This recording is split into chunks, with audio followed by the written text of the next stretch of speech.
ఈరోజు కథ ధీరవర్ముడు 4వ భాగము. వృద్ధుడు అతని పక్కనే ధీరవర్ముడి కిరీటం గాలిలో తేలుతూ ఉన్నాయి.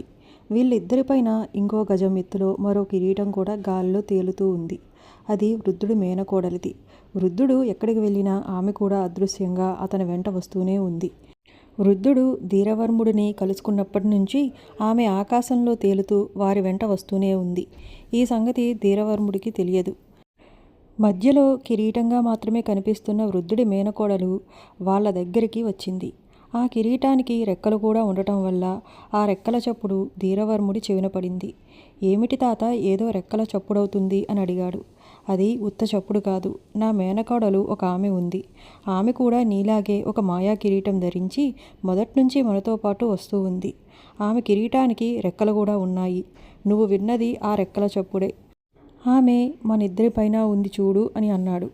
ధీరవర్ముడు తల పైకెత్తి చూశాడు. ధీరవర్ముడు వృద్ధుడు చెప్పినట్లుగా తల పైకెత్తి చూశాడు. పైన ఇంకో కిరీటం రెక్కలు రెప్రపా కొట్టుకుంటూ వస్తూ ఉంది. వాళ్ళ ముగ్గురు అలా వస్తూ ఉండగా ఒకచోట వృద్ధుడు, మనవడా ఇక జాగ్రత్త, ఆ రాక్షసుడు ఉండే చోటుకి చాలా దగ్గరగా వచ్చాము. పొరపాటున నీవు వాడి వంక చూశావంటే వెంటనే రాయిగా మారిపోతావు. ఇంతవరకు మనం పడ్డ కష్టం వృధా అయిపోతుంది. అందువల్ల చాలా జాగ్రత్తగా ఉండు అని హెచ్చరించాడు. అలాగే తాత, మరి మీరు మాత్రం కళ్ళు మూసుకుని ఉండవద్దా అని అడిగాడు ధీరవర్ముడు. మేము వాడి దగ్గరికి రాము, అందువల్ల మేము కళ్ళు మూసుకోవాల్సిన అవసరం లేదు. నీవు మాత్రం చాలా జాగ్రత్తగా ఉండాలి. వాడు ఏం చేస్తున్నాడో వాడి వంక చూడకుండా నువ్వు చూడగలగటానికే నీ డాలును అద్దంగా తోమమన్నాను. డాలుని అందుకు ఉపయోగించుకో అని చెప్పాడు వృద్ధుడు. సరే అన్నాడు ధీరవర్ముడు.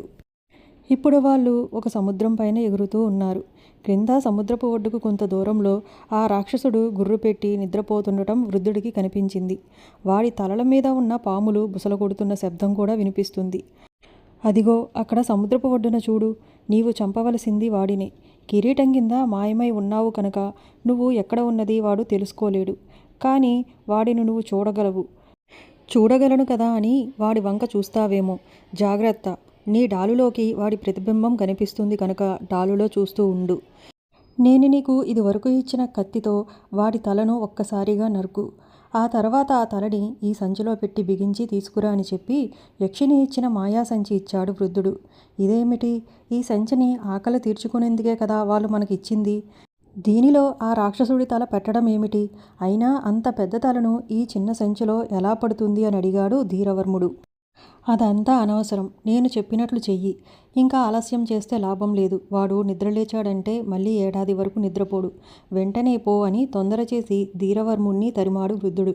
ధీరవర్ముడు సరాసరి సముద్రపు ఒడ్డుకు వచ్చి ఆ రాక్షసుడి పైన గాలిలో తేలుతూ సమయం కోసం చూస్తూ ఉన్నాడు. రాక్షసుడు గాఢంగా నిద్రపోతున్నాడు. కానీ వాడి తలల మీద ఉన్న పాములు బ్రహ్మాండంగా బుసలు కొడుతున్నాయి. ఇదంతా ధీరవర్ముడు తన డాలులో చూసి కనిపెడుతూనే ఉన్నాడు. దూరాన్నుంచి ఆకాశంలో వృద్ధుడు అతని మేనకోడలు ఇది చూస్తూనే ఉన్నారు. ధీరవర్ముడు ఆలస్యం చేయటం చూసి వృద్ధుడు, ఇంకా చూస్తావేం, నరుకు అని పెద్దగా కేక వేశాడు. ఈ కేక ధీరవర్ముడి చెవిన పడటమేమిటి, ధీరవర్ముడు చేతిలో ఉన్న కత్తి రాక్షసుడి మెడ మీద పడి సర్రున 3 తలలు మొండెం నుంచి వేరు కావటం ఏమిటి ఒకేసారి జరిగింది.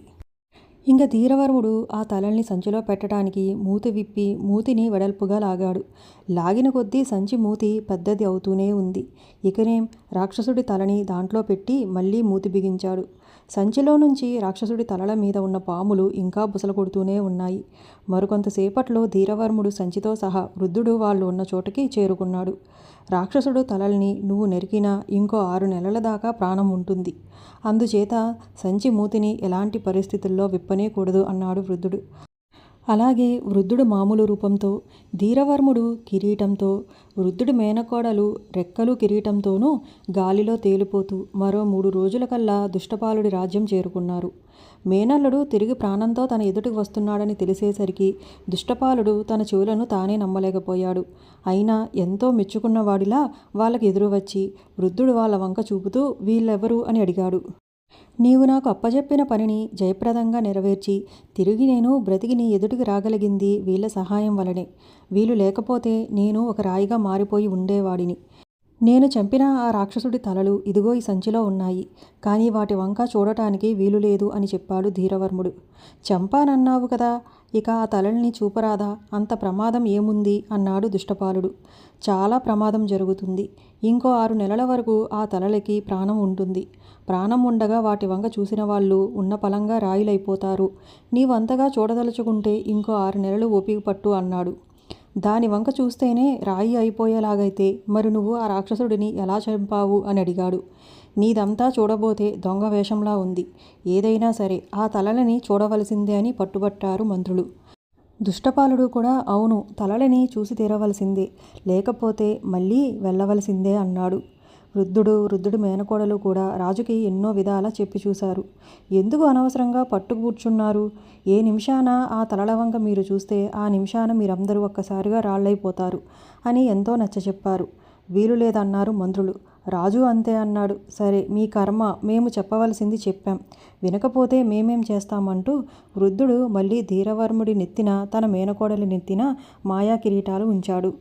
వాళ్ళు వెంటనే మాయమైపోయి ఆ చోట గాలిలో 2 కిరీటాలు మాత్రం ఎగురుతూ ఉన్నాయి. ఇది చూసేసరికి దర్బారులో ఉన్నవాళ్ళంతా ఆశ్చర్యపోయారు. వృద్ధుడు దుష్టపాలుడితో, ఆఖరిసారిగా నేను చెబుతున్నాను, ఈ తలలని చూసి తీరాలని మొండిపట్టు వదలండి. కాదు కూడదంటే మరొక క్షణంలో మీరు నిలుచున్న చోట మీ బదులు మీ రాతి విగ్రహాలు మిగులుతాయి. ఇంత చెప్పినా వాళ్ళకి నమ్మకం కలగలేదు. వాళ్ళు ముగ్గురు చేరి తమను మోసం చేస్తున్నారని అనుకున్నారు. రాళ్లుగా మారిపోయినా సరే ఆ తలలని చూసి తీరాల్సిందే అన్నారు అందరూ ఒక్కసారిగా. ఇక చెప్పి లాభం లేదని తెలుసుకున్నాడు వృద్ధుడు. సంచిని అక్కడ నేల మీద ఉంచి ధీరవర్ముడితో చెప్పాడు. నేను బయటకు వెళ్తున్నాను. ఇదివరకు నేను చెప్పిన సంగతులన్నీ జ్ఞాపకం ఉంచుకుని సంచి మూతి విప్పు. వాళ్ళు చూసిన తర్వాత మళ్ళీ దానిని సంచిలో బిగించి నన్ను పిలువు వస్తాను అని. సరే అన్నాడు ధీరవర్ముడు. వృద్ధుడు సంచిని అక్కడ వదిలి సింహద్వారం దగ్గరికి పోయి వీధి వైపుకు చూస్తూ నించున్నాడు. మామ సెలవు అంటూ ధీరవర్ముడు తన డాలులో సంచిని చూస్తూ మూతి విప్పాడు.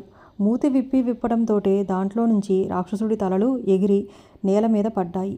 వెంటనే దర్బారులో ఉన్న వాళ్ళు ఎక్కడి వాళ్ళక్కడ రాగత్ విగ్రహాలైపోయారు. ఆ తర్వాత ధీరవర్ముడు తల్లిని కలుసుకుని అంతా చెప్పాడు. ఆమె చాలా సంతోషించింది. వృద్ధుడి మేనకోడలు ధవలకుమారిని ఇచ్చి తన కొడుక్కి పెళ్లి చేసింది. ప్రజలంతా సంతోషించారు కొత్త రాజును చూసి.